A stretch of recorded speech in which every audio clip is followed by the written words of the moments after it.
It is. Let's talk about a contract. How many of you have done a contract? Like with family and so forth? Are you working on a contract? Like an actual legal contract? It's an agreement.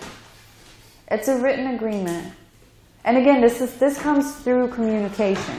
What they need to trust you, what you need as far as boundaries, them not overstepping, whatever So requests they have. It's more for them, less for us. It's for Because both. That kind of thing has never stopped me in the past. It's for both. It's something on paper. So-and-so will not do certain things. You're supposed to help write that. What happens if they don't abide by it? If they don't abide by it, that's something predetermined. That's an agreement you guys make through communication. There's got to be some kind of consequences that's really for both sides, not just for you. I can't really punish my parents. It's not a punishment. It's a way. It's rules of engagement. And you can punish your parents. No, you can't. You can't punish your parents. Well, relapsing is not a punishment. You don't want to put that in a contract. No. Yeah, If you don't give me my Right. the right curfew, I'm just going to go shoot up. I mean, you can't do that in a contract. It's like I'll lose twice.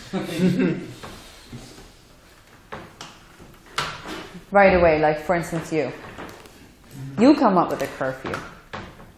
For myself? If I was you, I should be in sober living, but I'm going home. Okay. Like recommendation would be you should go to sober living. You're saying that you think I should go to Yeah. Oh, My thing is I think you should go to sober living. I don't count. It's your thing. You do what you want. It's your life. But say you suddenly agree. Okay, I think maybe you're right. This hasn't worked before. I've gone home before. I manipulate and figure out a way to do what I want to do anyways, despite all of that. You say, okay, I'm going to, during the week, come home at 9, right? I could possibly come home at 9:20 because I'm going to do an 8 o'clock meeting. Bless you. So if the meeting is at 8, I get out at 9. The latest I can come home is 9:20. Now, they might want you to make some connections, so the negotiation would be maybe, okay, I might want to talk to some people there. So how about 9:40? Right? You're going to have a conversation, 15 minutes. You might smoke a cigarette together. You might go grab a coffee. 9:40. This is a negotiation. Both sides have some rules or some boundaries or some issues that they want to put in a contract. And you guys talk to each other. That's what communication is all about. This is what we need to trust you. Let's see what this might look like. Well, they'll say I was going to a meeting, but I didn't. Okay, and they might bring that up. You're sitting there, you're having a discussion, and they might say, you know what, you didn't go to meetings last time. How do we know that you're going to go to a meeting? Easy. And the first thing that you don't want to do is get defensive because they're pointing it out. Because it's true. They can drive you. He drive you? It's easy. You have the chairperson sign the thing. Oh yeah. That's even better. You can sign it. But how do you feel about that? Say you're not a person that's very outgoing and you're a little bit shy. Would you want to go up to somebody and say, hey, can you sign my thing? if you're being honest and you're really working on your addiction, that would mean, to me, it would mean I really want to be held accountable.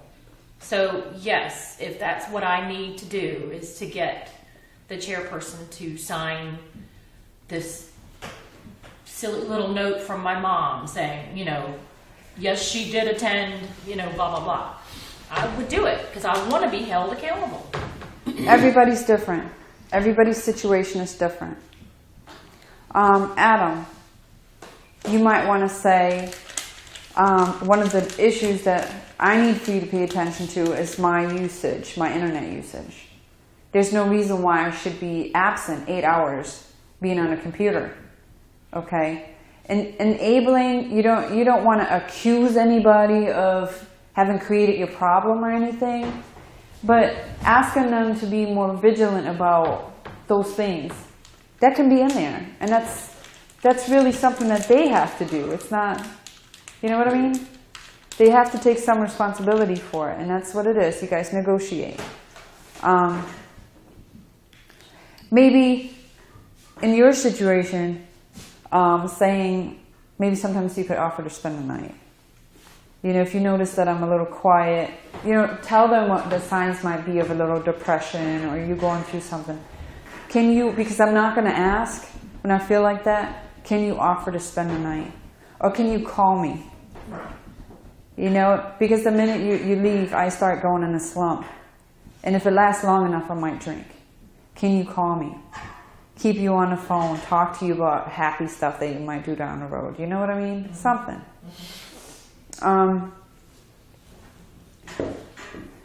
Curfew, meetings. So this is funny too, because a lot of people swear by 90 and 90, right? A meeting every day for 90 days. Pretty good. You get some structure. You get to check out all these different meetings, meet some different people, figure out what you really can get into. So some people will say 90-90, but not everybody's up for that. I mean, in my life right now, if I had an issue, I wouldn't be able to go to meetings every night. Absolutely impossible. We have families. We have jobs. I did it last time I cleaned. How was it? I mean, it was good. I stayed clean the whole 90, but after like 100 days, I started using it again. I went to 11 meetings a week for like 3 years. God. I mean, it turned into kind of my life, but it's kept me sober for 12 years.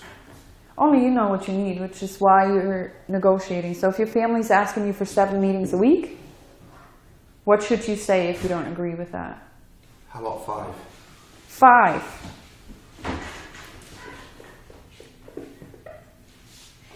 How about 4 to 5? Usually 5, but if I'm having a week where I'm just overwhelmed, I'm going to do 4.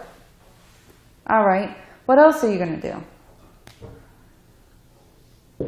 For me, get a sponsor. And these are valid things to be in a contract. And the contract only holds you accountable. It holds you accountable from both ends. This is what we're going to do to support you, and this is what I'm going to do to show you that you can count on me to follow through on my recovery. Right? I went one step further. I'm going to give my wife my sponsor's phone number. If she's worrying about something and she can't talk to me about it. I believe in a wraparound approach. That's worked very well for me in therapy with other clients in my past. Where the therapist, it's like this, the therapist, sponsor, partner or family. Like, not everybody has a partner. Sometimes it's a mom or dad, siblings, whoever the important person is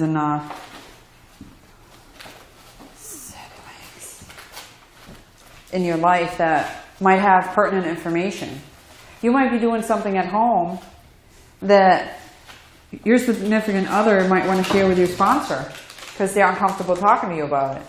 Your sponsor might call your therapist and say, okay, this is not addiction related, it's more mental health. You might want to address this issue. So if you have a wraparound kind of approach, probably the best support you can get. But there is sponsors, they're not therapists, they are average people, and they certainly don't want to be harassed by your wife, okay? They only sign up to be your sponsor. Right. If your wife needs a sponsor, she can go to Gamanon and get her own sponsor. Okay, so there has to be a healthy balance. Is it really called Gamanon? Huh? Is it really called Gamanon? Yeah. It's like Narcanon, Alon. I like that. Sounds like a video game you want to It's the same way. Yeah. You open up the book and it's got the same 12